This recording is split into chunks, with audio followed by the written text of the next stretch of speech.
I was rushed to the hospital unconscious. Doctors immediately contacted my parents, but their reply was chilling. "We can't come.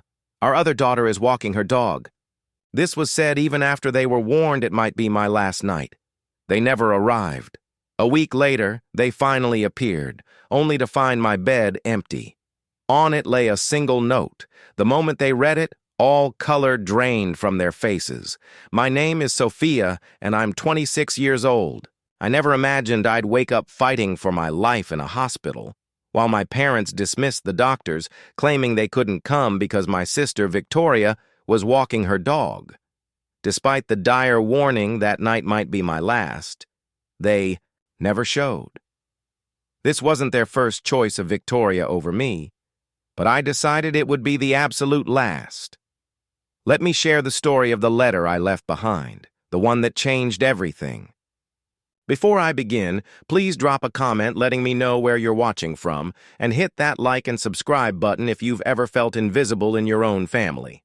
I grew up in a quiet suburban neighborhood in Pennsylvania, in a house with a white picket fence that looked idyllic from the outside.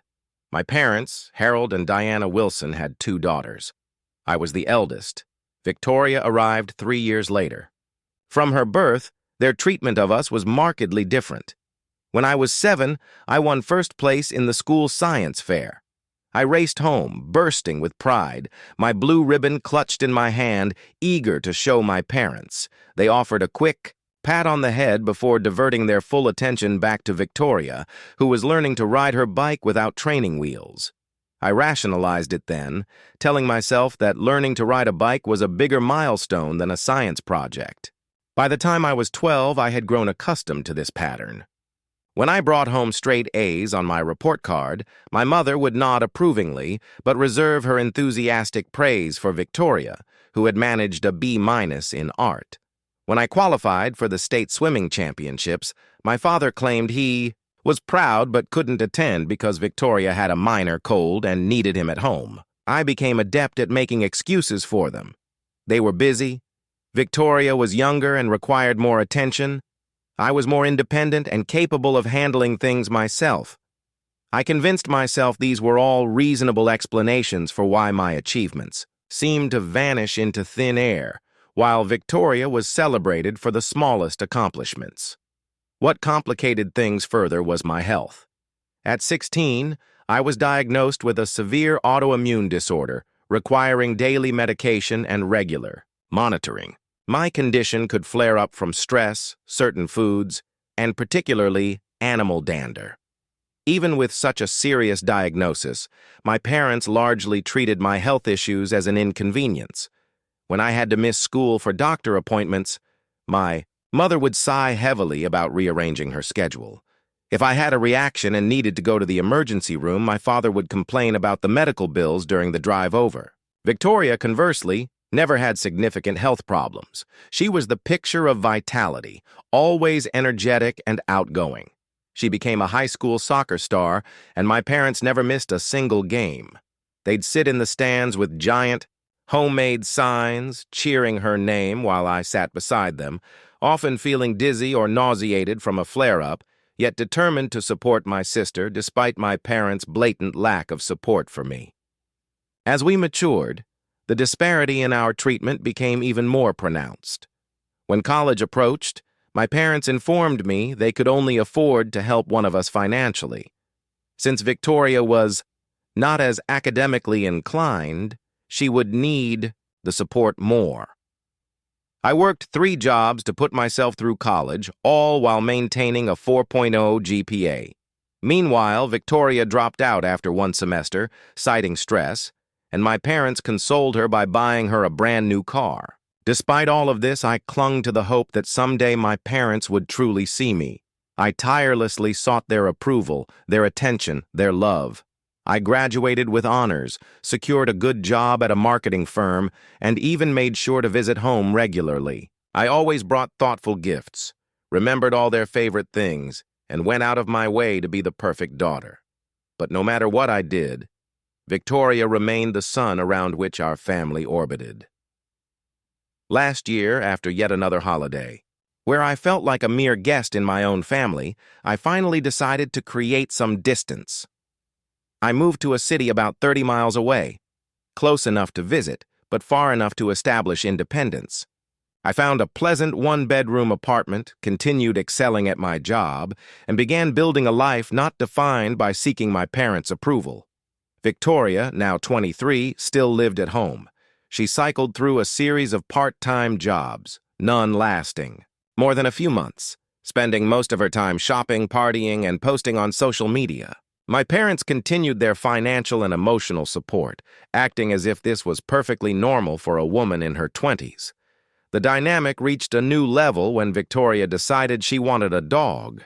Not just any dog, but an expensive purebred Samoyed costing over $3,000.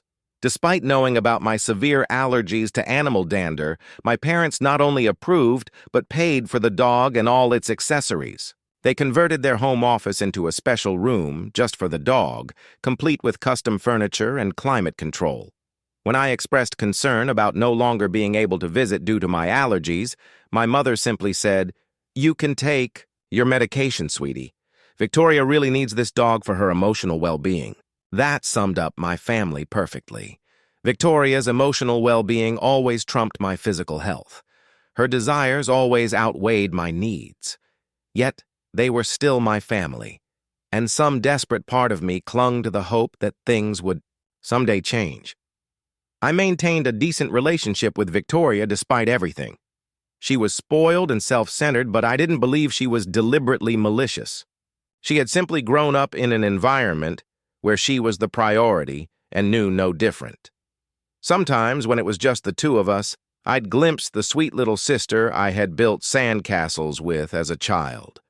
Those moments kept me holding on, hoping that beneath the layers of favoritism and dysfunction, a real family connection could still be salvaged. Looking back now, I can see I was setting myself up for disappointment.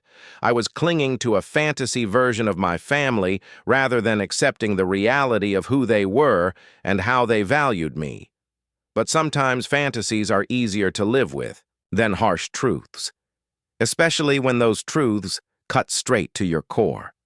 I had spent 26 years trying to earn the love that should have been freely given. It would take a near-death experience for me to finally understand that no amount of trying would ever be enough. 3 months ago, after several weeks of minimal contact with my family, I decided to make an effort to reconnect. I called my mother and suggested dinner that weekend. To my surprise, she seemed genuinely excited, immediately agreeing.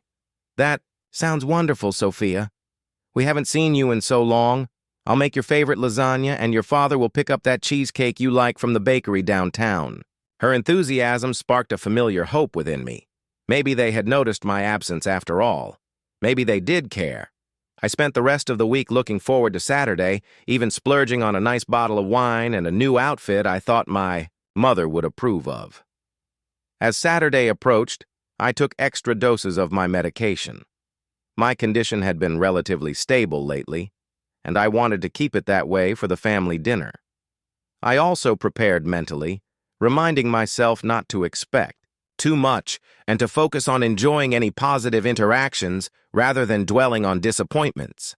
When I arrived at my parents' house that evening, I was greeted by my mother's warm hug and the delicious smell of her homemade lasagna. For a moment, everything felt perfect. Then I heard a bark from inside the house, and my heart sank. "Is Victoria's dog here?" I asked, already feeling the familiar tightness in my chest that preceded an allergic reaction. "Of course, Snowball is here. This is his home," my mother replied, as if it were the most obvious thing in the world. "Victoria brought him back from her apartment this morning. She's staying the weekend." I hadn't even known Victoria had moved out, which was a conversation for another time. Right now, I had a more pressing concern. "Mom, you know I'm severely allergic to dogs. I cannot be in the same house as Snowball for extended periods, even with medication. We talked about this when Victoria first got him." My mother's expression hardened slightly. "Well, we can't just put him outside. It's too cold and Victoria would be heartbroken. You'll be fine for one evening, Sophia. Just take another pill if you need to. Before I could respond, my father appeared in the doorway, grinning broadly. There's my girl. Come on in. Dinner's almost ready. I hesitated, then stepped inside. I'd brought wine and a new outfit, and built up expectations for a nice family evening.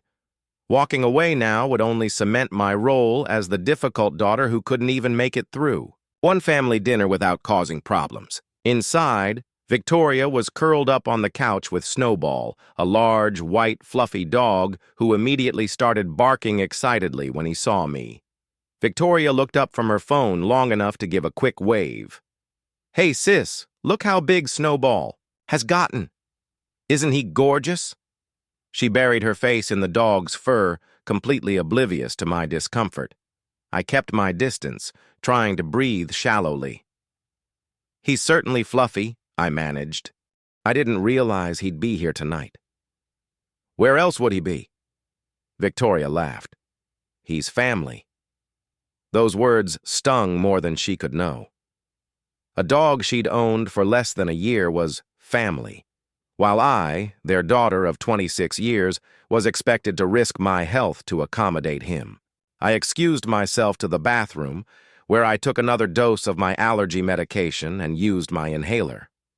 I stared at my reflection, noting the hives already forming on my neck, and gave myself a pep talk. Just get through dinner. Keep the peace. It's only a few hours. When I returned, we all sat down to eat. The lasagna was delicious, but I could barely taste it through my increasingly congested sinuses. The conversation revolved almost entirely around Victoria and Snowball. His training progress, the cute things he did, the expensive organic food they had special ordered for him, and the dog social events Victoria had been taking him to. Whenever I tried to contribute, talking about my recent promotion or the night classes I'd started for my education, my parents would nod politely before quickly returning to the far more interesting topic of Snowball's preferences in chew toys. By dessert, my eyes were constantly watering, my breathing was labored, and hives had broken out across most of my visible skin. Victoria finally seemed to notice.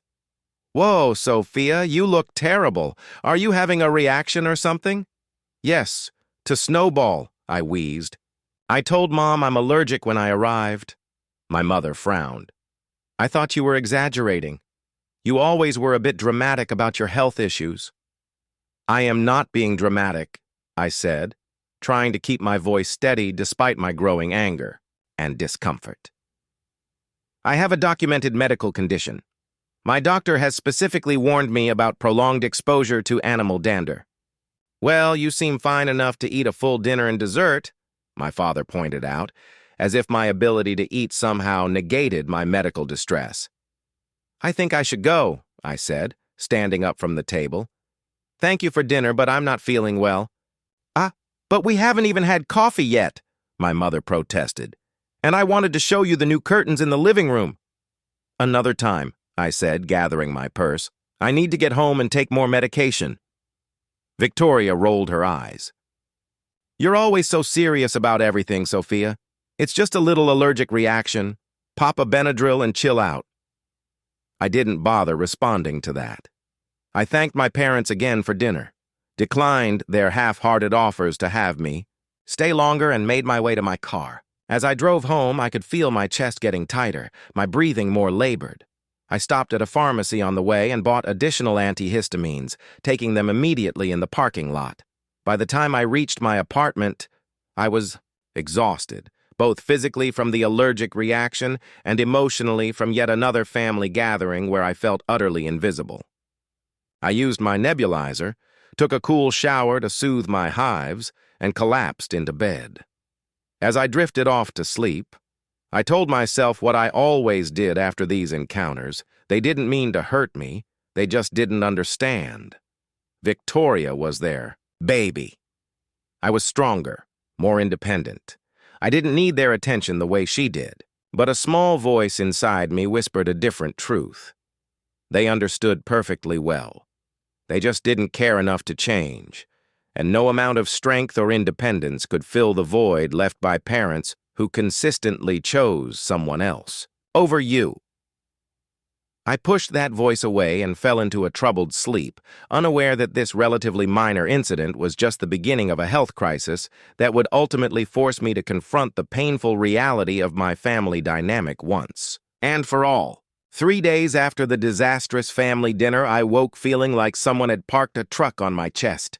My skin burned with hives, and when I tried to stand, the room spun violently. I grabbed my phone from the nightstand and called my doctor's office, leaving a message about my symptoms and explaining the dog exposure. This wasn't my first severe reaction, but it was definitely among the worst.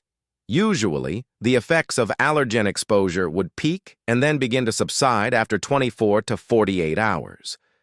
The fact that I was getting worse on day 3 was alarming. I had an important presentation that day that I'd spent weeks preparing for. Missing it was not an option in my mind. I had spent my entire life pushing through illness to meet expectations, and today would be no different. As I drove to work, memories of previous health crises flooded my mind. When I was 17 and had my first major autoimmune flare-up, I had been hospitalized for 3 days. My mother had visited once for less than an hour, explaining that Victoria had a recital she couldn't miss. My father had called daily but never came in person, saying hospitals made him uncomfortable. When I had pneumonia during my sophomore year of college, I was so sick I could barely walk to the bathroom. My roommate had called my parents, concerned. They had sent money for medication but explained they couldn't visit because Victoria was going through a breakup and needed their emotional support. Each time I had told myself it was fine. I was an adult. I could handle being sick alone. I didn't need my mommy and daddy to hold my hand. But the truth was, being chronically ill and having no family support was incredibly lonely and demoralizing. By the time I reached my office, I knew I had made a mistake coming in. My breathing was shallow and rapid, and dark spots danced at the edges of my vision. My colleague, Natalie, took one look at me as I stumbled to my desk and immediately came over. "Sophia, you look absolutely terrible. What's going on?" Her face was creased with genuine concern. "Allergic reaction," I managed to explain between labored breaths. "Got exposed to a dog at my parents' house. Thought I could push through it." Natalie frowned. "You need to see a doctor right now. This looks serious." "I have a presentation," I protested weakly. "I'll cover your presentation," she insisted. "Your health is more important than any work meeting. Do you need me to drive you to urgent care?" I shook my head, touched by her concern, but still reluctant to admit how bad I felt. "I'll call my doctor again. If they think I should come in, I'll get an Uber." Natalie looked skeptical, but returned to her desk after extracting a promise that I would keep her updated. I called my doctor's office again and was put through to the nurse. After describing my symptoms, she told me in no uncertain terms to go to the emergency room immediately. "This sounds like it could be developing into anaphylaxis," she explained. "With your history, we cannot take chances. You need to be seen right away." I hung up and sat there for a moment contemplating my options. Part of me still wanted to stay for the presentation to prove I could push through anything. But another part, the rational part that had been silenced so often, knew this was serious. I gathered my things and approached Natalie's desk. "The nurse said I should go to the ER. Could you let Brian know I won't make the presentation?" "Of course," she said, already reaching for her purse. "I'm driving you. You shouldn't be alone right now." I tried to protest, but she was insistent, and honestly, I was relieved. As my condition had deteriorated throughout the morning, a growing sense of fear had been building inside me. Something was very wrong, and the thought of facing it alone was terrifying. As Natalie drove me to the hospital, I decided to call my parents.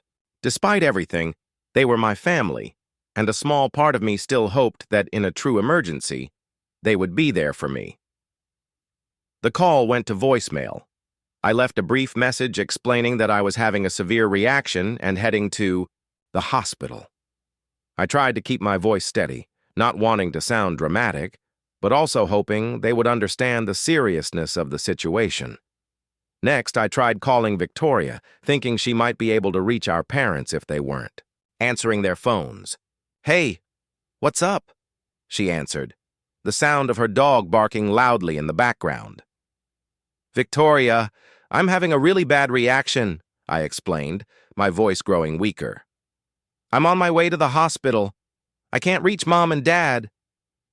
"Sorry, he's trying to eat my shoes. Yeah, I'll tell them when I see them. They're taking me and Snowball to that new dog park today." "Victoria, this is serious," I emphasized. "I need them to know I'm going to the hospital now." Okay, I'll text them. Gotta go, Snowball is destroying my favorite sneakers. Feel better." And with that, she hung up. I stared at my phone in disbelief. Even now, with me heading to the emergency room, Victoria and her dog remained the priority. I slumped back against the car seat, fighting tears of frustration and hurt. "Family?" Natalie asked sympathetically. "Something like that," I muttered. By the time we reached the hospital, I was struggling to stay conscious. My throat felt like it was closing, and the hives had spread to the point where my skin felt like it was on fire. Natalie helped me into the emergency room where the triage nurse took one look at me and immediately called for assistance. What followed was a blur of activity. I was rushed into a treatment area, given injections of epinephrine and steroids, and hooked up to various monitors. Doctors fired questions at me about my medical history, my exposure to allergens, and my current medications. I tried to answer as best I could, but I was fading in and out of awareness. The last clear memory I had was of calling out for my neighbor, Mrs. Garza, asking her to feed my cat. Mrs. Garza was the elderly woman who lived next door to me. She had no connection to the hospital and wasn't there. But in my confused state, I was concerned about my pet being alone.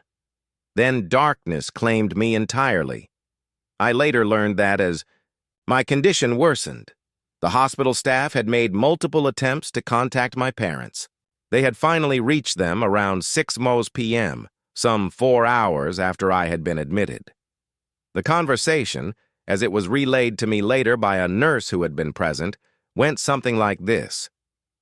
"Mr. and Mrs. Wilson, this is Mercy General Hospital. Your daughter Sophia has been admitted with a severe anaphylactic reaction. Her condition is critical, and we strongly recommend you come immediately." "Tonight? We cannot possibly come tonight," my father had apparently replied. "Our other daughter is walking her dog at that new park across town, and we need to pick her up afterward." "Sir, I do not think you understand. Your daughter is in critical condition. The doctors are doing everything they can, but her organs are starting to show signs of stress. Tonight might be her last night. You really should be here." There had been a pause before my mother spoke. "Well, we cannot just leave Victoria stranded with her dog. Surely Sophia will stabilize soon. We can come by tomorrow if she is still there." The nurse had apparently been so shocked she could barely respond. "I will note in her chart that you were informed of her condition," she had finally said before hanging up. As I drifted through varying states of consciousness, I was vaguely aware of voices around me, of machines beeping, of hands gently tending to me. At one point, I opened my eyes to see a nurse holding my hand. She was older, with kind eyes and gray hair peeking out from her cap. "You hang in there, sweetheart," she said softly. "I'm staying right here with you." I squeezed her hand weakly. In response, grateful for this stranger's compassion when my own family had abandoned me once again.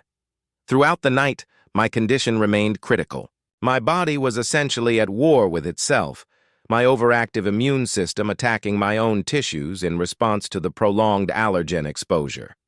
The medical team worked tirelessly, adjusting medications and monitoring my vital signs. By morning, I had stabilized somewhat, though I remained in the intensive care unit. The crisis had passed, but the damage to my body, and even more so to my heart, had been done. Natalie had contacted some of my other colleagues, and throughout the next day, a steady stream of coworkers and friends came to visit. They brought flowers, cards, and genuine concern. People I saw every day but had never considered close friends showed up and sat with me, sharing stories and keeping my spirits up. Not once did my parents call to check on my condition. Not once. Did Victoria text to see if I was still alive? As the reality of their absence sank in, something inside me finally broke. The fantasy I had clung to for 26 years, the hope that deep down my family truly loved me, finally shattered completely. In its place grew a strange sense of clarity. For the first time, I saw my family exactly as they were, not as I wished them to be. And with that clarity came the beginning of a plan. The letter that would change everything. The first 72 hours in the hospital remained mostly a blur in my memory. I have flashes of consciousness, the cold rush of medication entering my veins through the IV, the constant beeping of monitors, the squeak of the oxygen mask covering my face. What I remember with perfect clarity, however, is the moment I fully regained consciousness and realized no one from my family was there. I opened my eyes to the sterile white ceiling of the intensive care unit and turned my head, half expecting against all reason to see my mother in the chair beside the bed. Instead, there was a young nurse checking my vitals.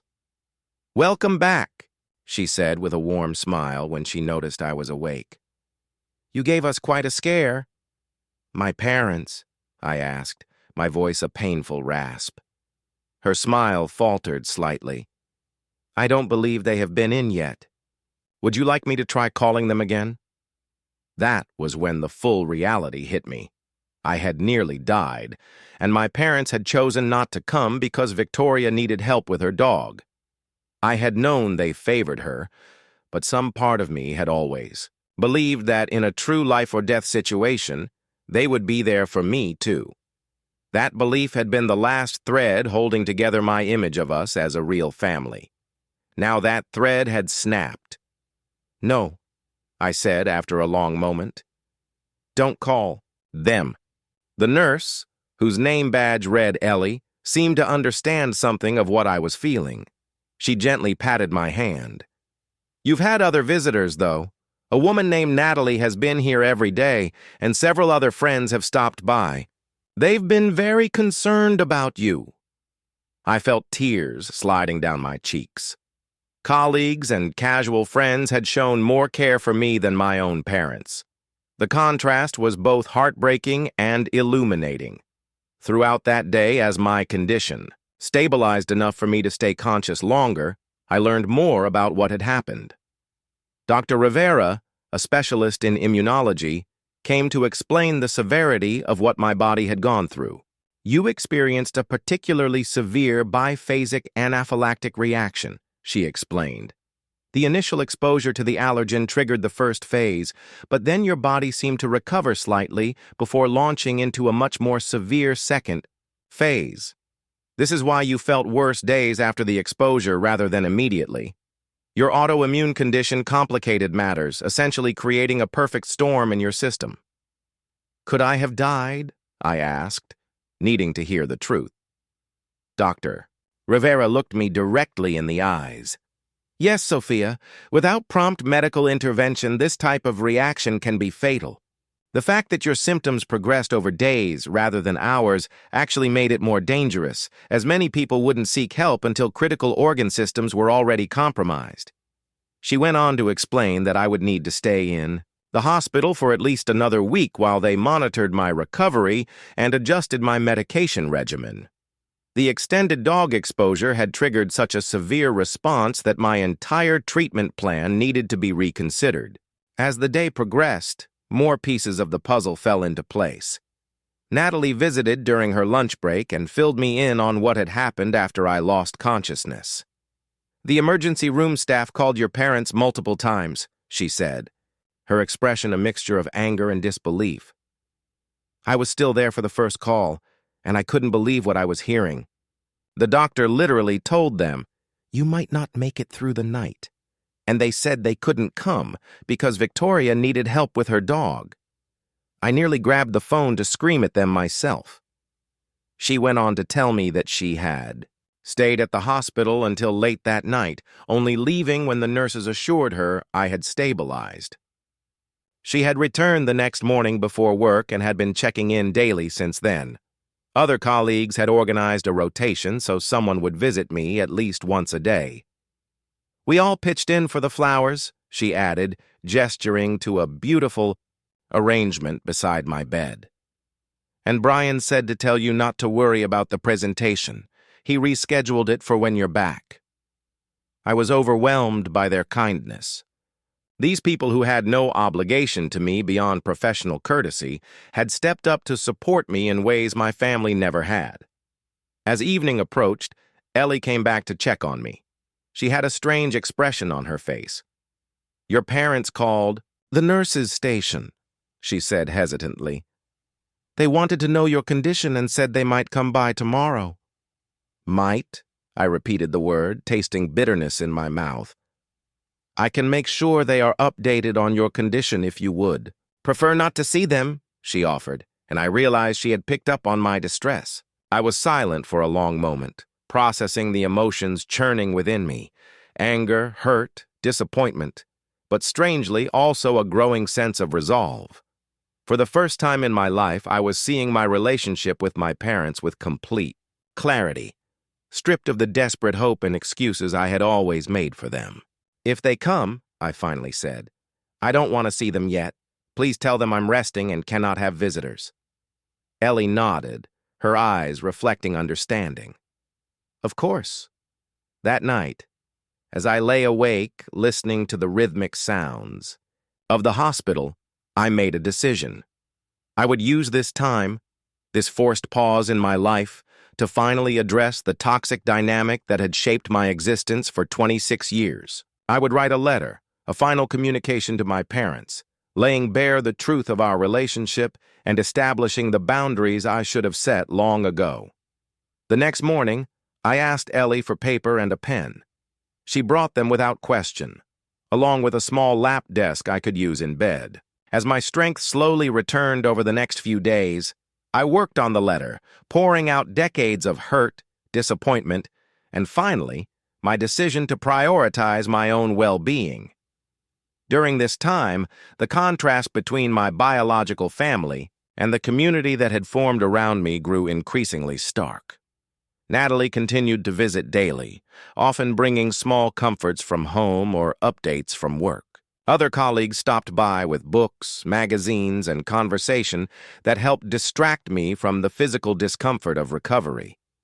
Mrs. Garza, my elderly neighbor whom I had called out for in my delirium, actually did come to visit after Natalie tracked her down to check on my cat.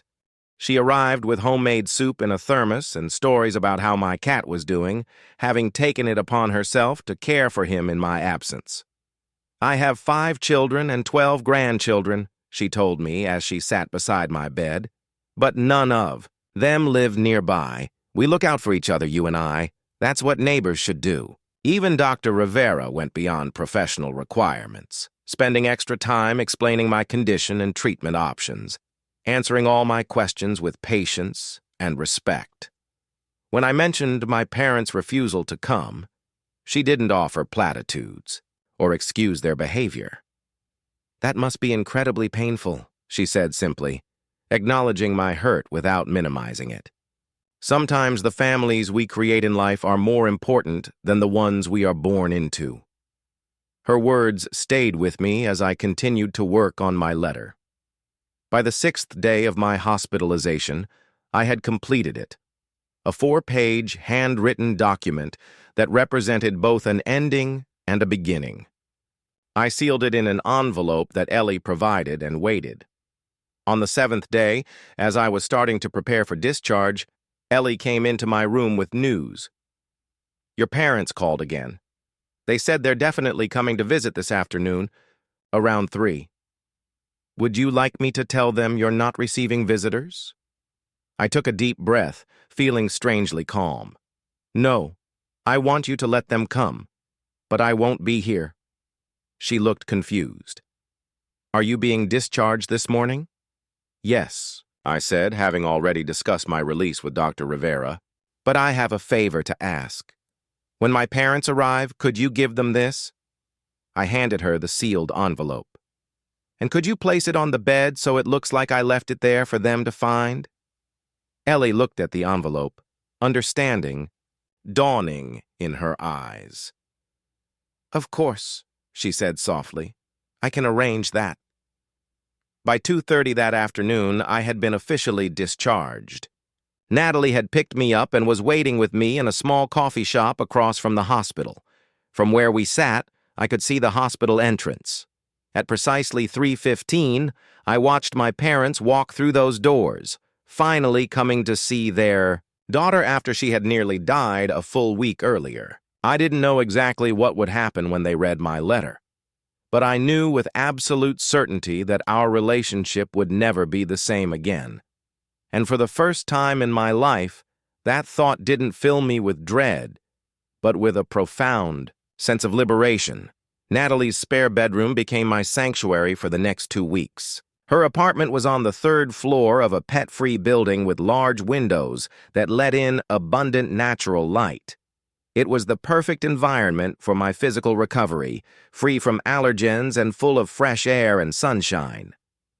"Stay as long as you need," she insisted when I expressed concern about imposing.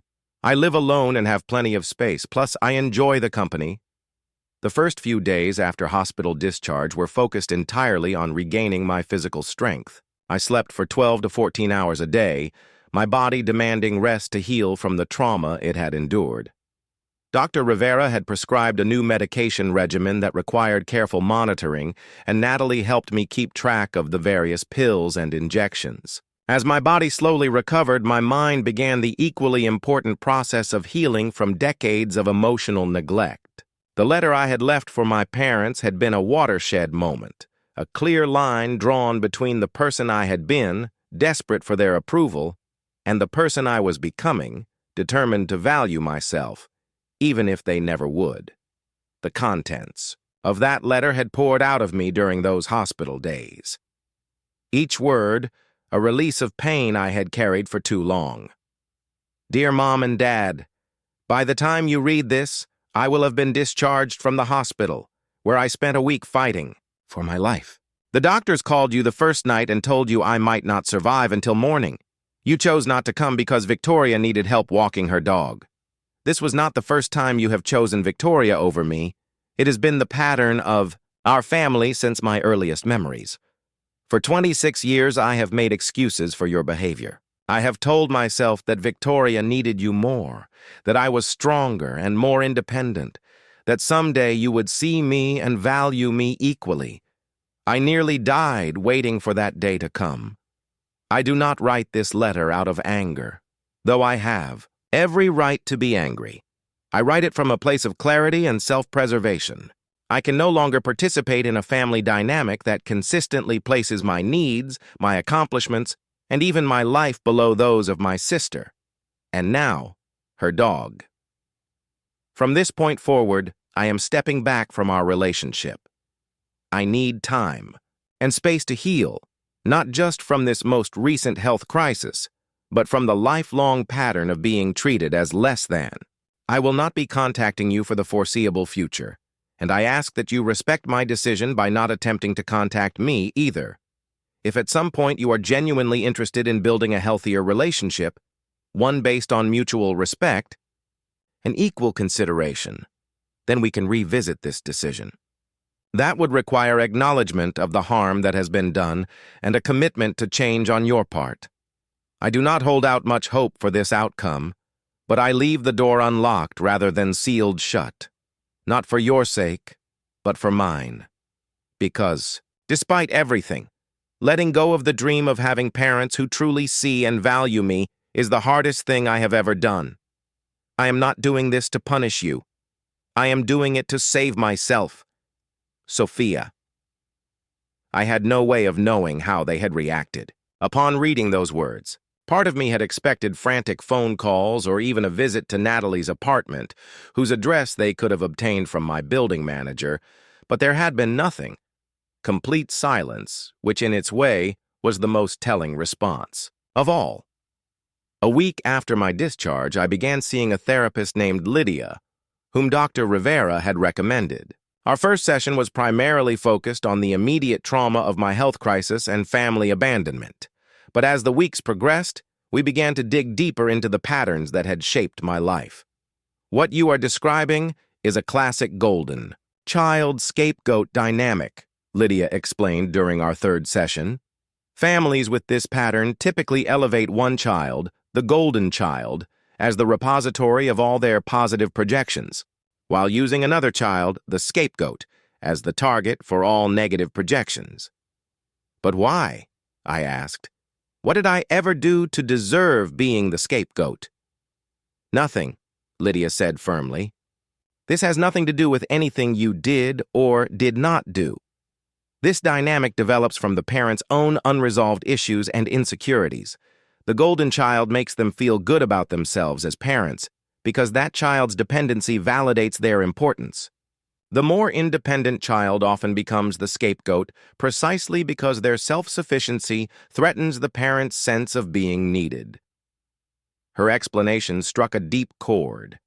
My entire life, I had believed that if I could just achieve enough, be perfect enough, somehow earn their love, things would change. But the truth was that my very strengths were what had made me the target of their neglect. The most insidious aspect of this dynamic, Lydia continued, is how it trains the scapegoat to constantly seek approval that will never come. You have been running on a hamster wheel of achievement and self-sacrifice, hoping to finally win the love that should have been freely given to you as their child.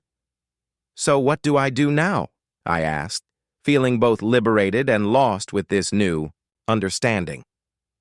You grieve, she said gently. You acknowledge the parents you deserved but never had. You feel the anger, the sadness, the loss, and then gradually you build a life based on your own values, rather than the desperate hope of finally being seen by people who have shown they are incapable of truly seeing you. Those sessions with Lydia became the foundation of my healing process. For the first time, I allowed myself to feel the full range of emotions about my family without immediately dismissing them or making excuses. I cried for the little girl who had brought home achievement after achievement, only to be ignored. I raged at the parents who had chosen a dog over their daughter's life. I mourned the family I had always wanted but never truly had. Alongside this emotional work, I began the practical process of rebuilding my life. 2 weeks after leaving the hospital, I felt strong enough to return to my own apartment.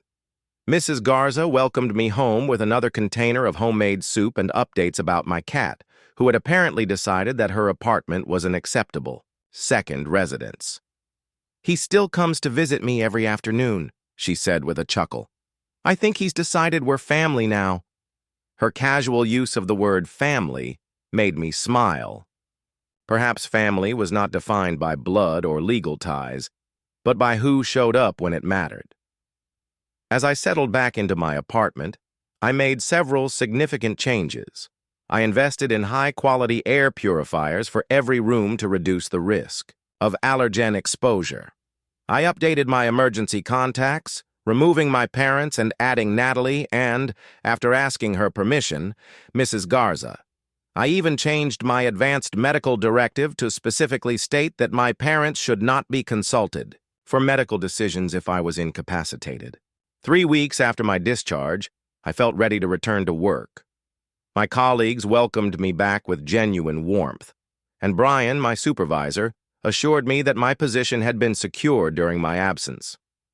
Take it easy your first week back, he advised. Your health comes first. The work will still be here. His consideration, so different from what I had experienced from my family, reinforced my growing understanding that respect and care should be normal, not exceptional, in relationships. Throughout this time, I maintained my silence with my parents. Victoria had texted once, a casual, "Hey, how are you feeling?" as if I'd had a minor cold rather than a life-threatening medical emergency. I had responded with a brief, "Recovering, thanks," but did not elaborate. or invite further conversation.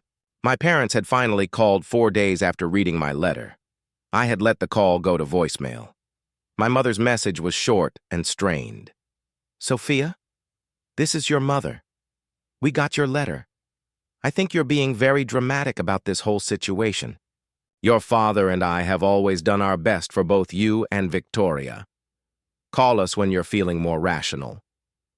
Her words, so dismissive of my near-death experience and the legitimate pain I had expressed, only confirmed that I had made the right decision in stepping back. There was no acknowledgement of their failure to come to the hospital, no recognition of the pattern I had described, not even a simple, "I'm sorry you felt that way." As the 4th week of my recovery began, I received a surprising call from Victoria. "Mom and Dad are acting weird," she said without preamble when I answered. "They won't tell me what was in your letter, but they've been fighting a lot, and Mom keeps crying at random times. What did you say to them?" "I told them the truth," I replied simply, "about how they have treated me compared to you for our entire lives, about how they chose not to come to the hospital when doctors said I might die because you needed help with your dog." There was a long silence on the other end of the line. When Victoria finally spoke, her voice was subdued. "I didn't know it was that serious. They just said you were having an allergic reaction and would be fine."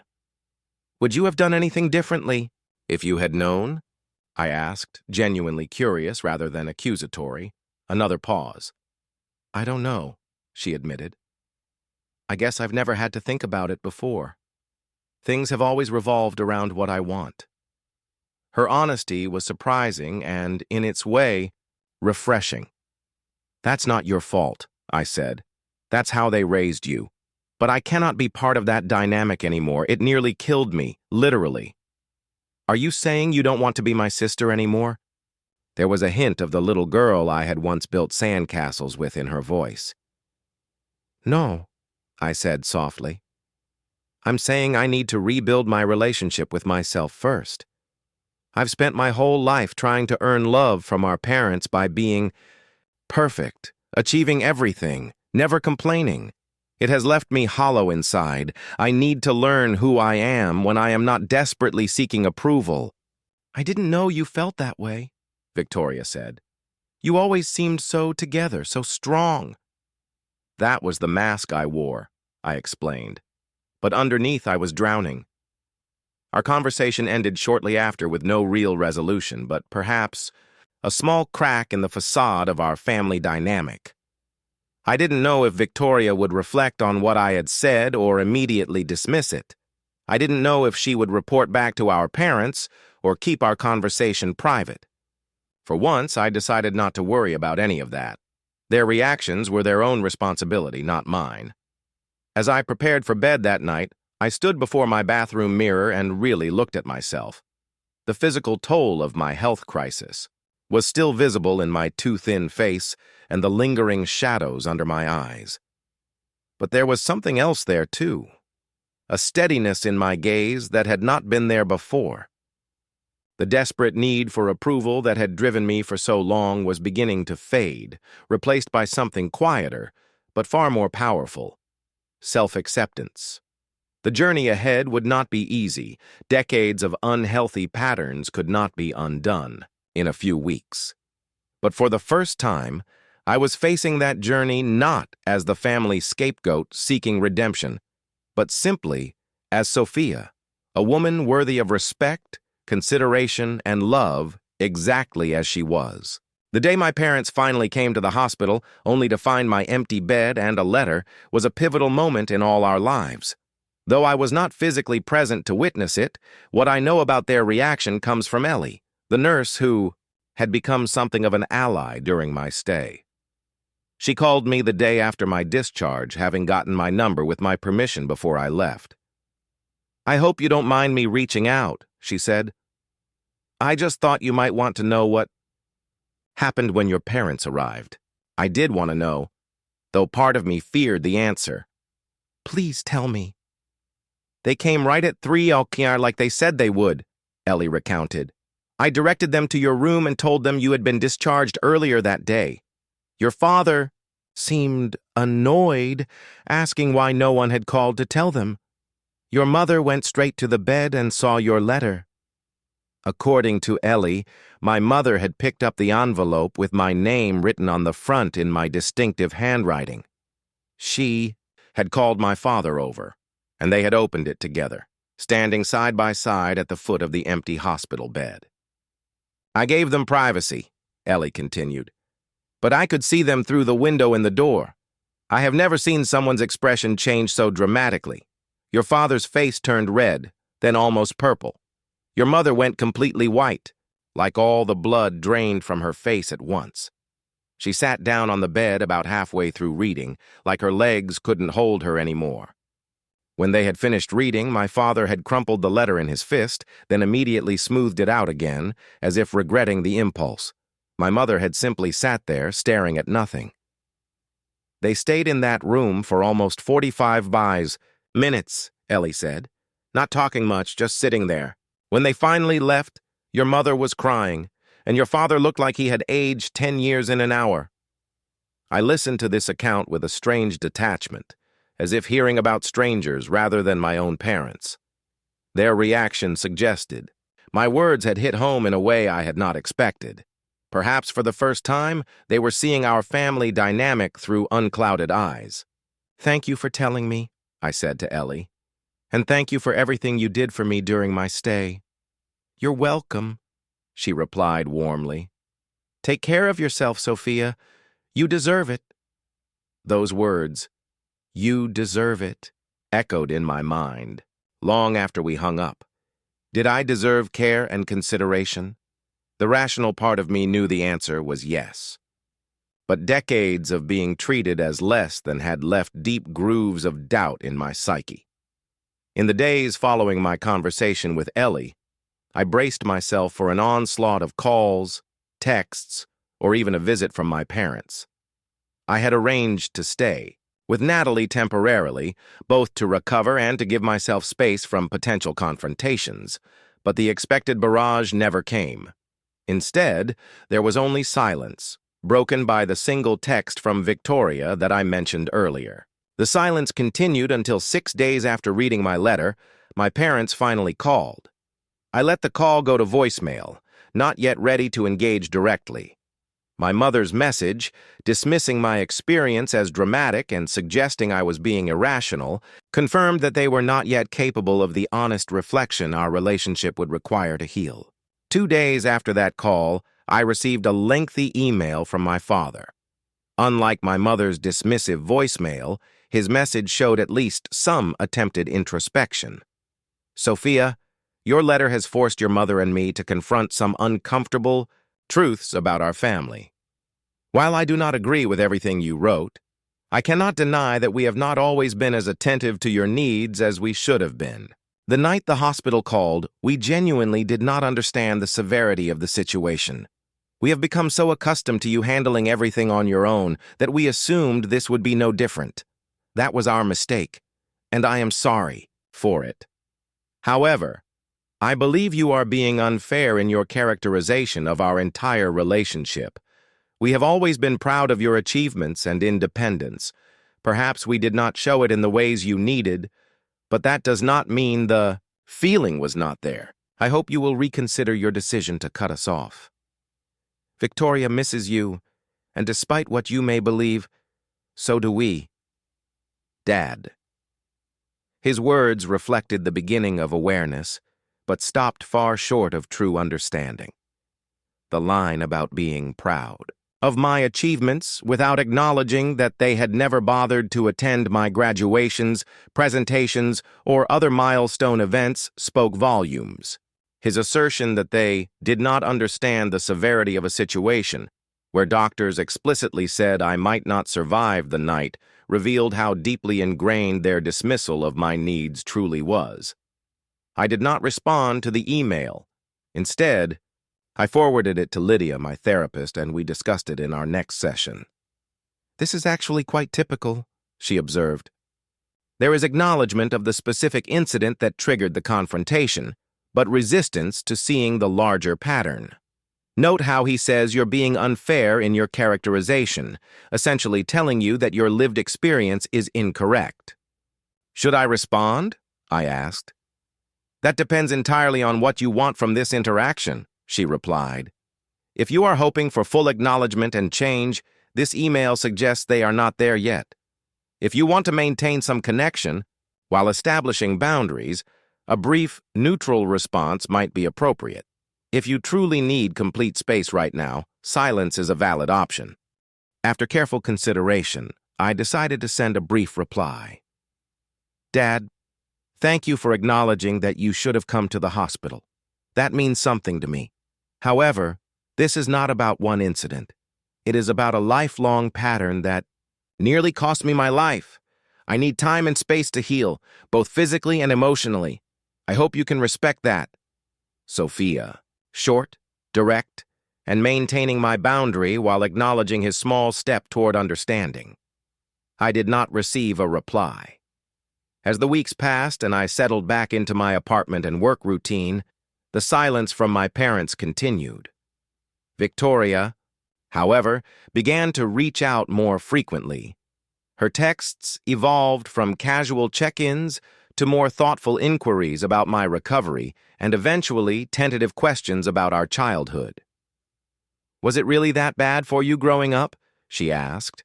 During one phone call about a month after my hospital discharge. I always thought about how impressive you were. That was the outside, I explained. Inside, I was constantly striving to be perfect enough to finally earn Mom and Dad's attention and approval. Do you remember my high school graduation? I was valedictorian, but Mom and Dad left right after the ceremony because you had a minor cold.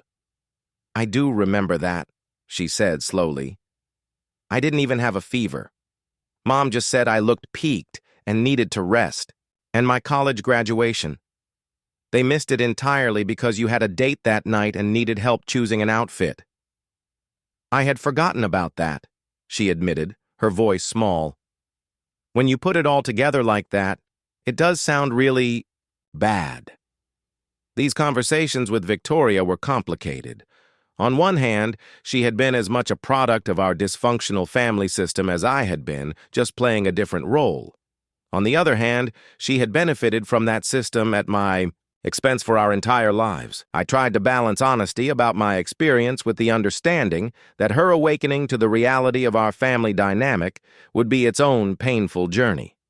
6 weeks after my hospital discharge, when I was fully back at work and settling into my new normal, the confrontation I had been both expecting and dreading finally occurred. My parents showed up at my apartment unannounced on a Saturday afternoon. I saw them through the peephole and considered not answering, but after taking a deep breath and centering myself, I decided to face them directly. I opened the door but did not invite them in. Sophia, my mother said, her voice wavering slightly. You look well. What are you doing here? I asked, keeping my tone neutral. We need to talk, my father said. This has gone on long enough. You cannot just cut your family out of your life because of one misunderstanding. The minimization of my near-death experience as a misunderstanding sent a flare of anger through me, but I kept my expression calm. This is not a good time. If you want to talk, you need to call first and respect my boundaries. Boundaries? My mother scoffed. We need permission to see our own daughter. Actually, you do, I said firmly. That is exactly what a boundary is. I asked for space in my letter, and showing up unannounced at my home is disrespecting that request. This is ridiculous, my father huffed. Victoria said you've been filling her head with all sorts of accusations about us being bad parents. We have done everything for you girls. I have only told Victoria the truth about my experience, I replied. If that conflicts with the story you have told yourselves about our family, that is something you need to examine. My mother's face crumpled. How can you be so cold? Do you know how much you have hurt us with all this? The familiar guilt began to rise in me, the lifetime habit of taking responsibility for their feelings, but I pushed it back down. I nearly died, Mom. Alone in a hospital because you and Dad chose Victoria's dog over coming to be with me. I am not responsible for your feelings about that reality. They continued to push, using every tactic that had worked in the past: guilt, obligation, dismissal of my experience, appeals to family loyalty. But something had fundamentally changed in me. The desperate need for their approval that had driven me for so long had been replaced by a clear-eyed understanding of my own worth and the treatment I deserved. After 15 minutes of circular conversation that was getting nowhere, I finally said, "I'm going to close the door now. Please do not come back unannounced. If you want to talk, call or email first and respect my answer if I say I am not ready." "This is not over," my father said as I began to close the door. "You are right," I agreed. "This is just the beginning of me valuing myself enough to set healthy boundaries. Goodbye." I closed the door, then leaned against it, my heart racing, but my resolve firm. For the first time in my life, I had stood my ground with my parents without being consumed by guilt or the desperate hope of finally earning their approval. It was Victoria. Mom and Dad came home really upset. Dad keeps saying, "You have changed." Mom is crying in their bedroom. What happened? I replied simply, "I stood up for myself. It's new for all of us." Her response came after a long delay. "I think I need to learn how to do that too." Those words, so unexpected, gave me the first real hope that something positive might emerge from this painful upheaval. Not a fantasy reconciliation where my parents suddenly became the loving, supportive people I had always longed for, but perhaps a healthier relationship with my sister and new patterns for both of us going forward. The letter I had left on that hospital bed had indeed changed everything, not by magically transforming my parents, but by finally giving me permission to transform myself from a perpetual people-pleaser, desperate for approval, into a woman who knew her own worth and was no longer willing to accept crumbs of affection where a feast of love should have been. 6 months have passed since that day I left the letter on my empty hospital bed. 6 months of healing, growth, and profound change. I sit here in my new apartment in a different city, 40 miles from where my parents still live, reflecting on how much has shifted, both around me and within me. The physical reminders of my near-death experience have faded. The last of the hives disappeared weeks ago, and my breathing has returned to normal.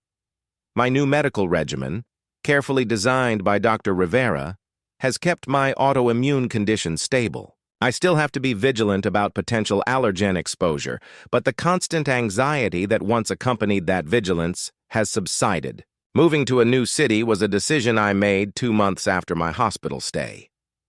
I needed a fresh start, somewhere without the shadows of old patterns clinging to familiar corners. My company was supportive, allowing me to transfer to a different branch office. The apartment I found is on the top floor of a newly constructed building with state-of-the-art air filtration systems, perfect for someone with my health concerns. What has been most remarkable about this time is discovering how many people were ready to step up and become my support system when I finally created space for them in my life. Natalie visits every other weekend, and we have developed a friendship that goes far beyond our original work connection. Mrs. Garza and I speak weekly by phone, exchanging recipes and stories. She reminds me of the grandmother I never had. I have made new friends in my new city, joining a book club and a hiking group for people with chronic health conditions. These relationships are different from any I had before. Without the desperate need to please that had colored all my previous interactions, I have found myself capable of authentic connections based on mutual respect and genuine care. My relationship with my family has evolved in ways both expected and surprising. My parents and I maintain minimal contact. They call once a month, and I answer when I feel emotionally equipped to handle the conversation. These calls are brief and somewhat superficial, but they no longer leave me feeling drained and inadequate. I have accepted that they may never be capable of the deep, nurturing relationship I once craved. And strangely, that acceptance has freed me from the constant disappointment of unmet expectations. Victoria, however, has undergone a transformation I never anticipated. 2 months after my hospital stay, she moved out of our parents' house and into her own apartment. She even rehomed Snowball with a family friend who had a large yard and children who adored him. "I realized I never actually wanted a dog," she confessed during one of our increasingly frequent calls. "I just wanted Mom and Dad's attention, and they always gave me whatever I asked for. It wasn't fair to Snowball or to you." That level of self-awareness from my previously self-absorbed sister shocked me. When I asked what had prompted this change, her answer was both simple and profound. "Your letter, not the one you left for Mom and Dad, but what you told me about having to be perfect to try to earn their love. It made me look at myself and realize I've been doing the same thing, just differently. I was being the dependent, needy daughter because that got me their attention, but it was making me into someone I don't actually want to be." Victoria and I now meet for coffee once a month. Our relationship is still healing, still finding its new shape, but there is an honesty between us that never existed before. We are learning to be sisters without the distorting lens of our parents' favoritism. Therapy continues to be a cornerstone of my new life. Lydia has helped me understand that the healing process is not linear. There are still days when the old habits of thinking try to reassert themselves, days when I catch myself overachieving to prove my worth or minimizing my needs to avoid being difficult. But now I recognize these patterns for what they are, echoes of a dynamic I have chosen to leave behind. One of the most powerful lessons I have learned is about the nature of family itself. Blood relationships are given to us by circumstance, but true family, the people who show up, who value us, who respect our boundaries while supporting our growth, we choose and create through our actions and commitments. The nurse who stayed past her shift to hold my hand when I was fighting. For my life showed more family loyalty than the parents who chose a dog walk over their daughter's bedside. Natalie, who drove me to the hospital and visited daily during my recovery, demonstrated more care than the sister who couldn't be bothered to relay an emergency message. Mrs. Garza, who fed my cat and brought me soup, embodied the neighborly concern that is its own kind of family bond. My near-death experience clarified with brutal efficiency what truly matters in relationships. It is not shared DNA or legal ties that make a family. It is not grand gestures or dramatic declarations. It is the consistent choice to show up, to see the other person fully, to respect their needs and boundaries, to care about their well-being as much as your own. I have learned that forgiveness does not necessarily mean reconciliation. I have forgiven my parents for being unable to give what they themselves probably never received. I understand that their treatment of me likely stems from their own unhealed wounds and limitations. But that forgiveness does not obligate me to continue participating in a dynamic that caused me immense pain and nearly cost me my life. Perhaps the most profound lesson has been about my own worth. For 26 years, I believed that if I could just achieve enough, sacrifice enough, be perfect enough, I would finally earn the love and attention that should have been freely given. I now understand that my value as a human being was never something I needed to earn. It was my birthright all along. The letter I left on that empty hospital bed was not just a goodbye to a toxic family dynamic. It was a hello to a new way of being in the world. As a woman who knows her worth, who sets healthy boundaries, who chooses relationships that reflect rather than diminish her value. If you are watching this and recognize yourself in my story, if you are the family scapegoat, the overlooked child, the one who has spent your life trying to earn love that should be freely given, please know that you deserve better. Your worth is not determined by others' recognition of it. You do not need to achieve perfection to be worthy of care and respect. Sometimes the bravest thing we can do is to stop trying to earn love from those unable to give it freely, and instead direct That energy toward building a life and relationships that honor our true value. If my story has resonated with you, thanks for watching. Take care. Good luck.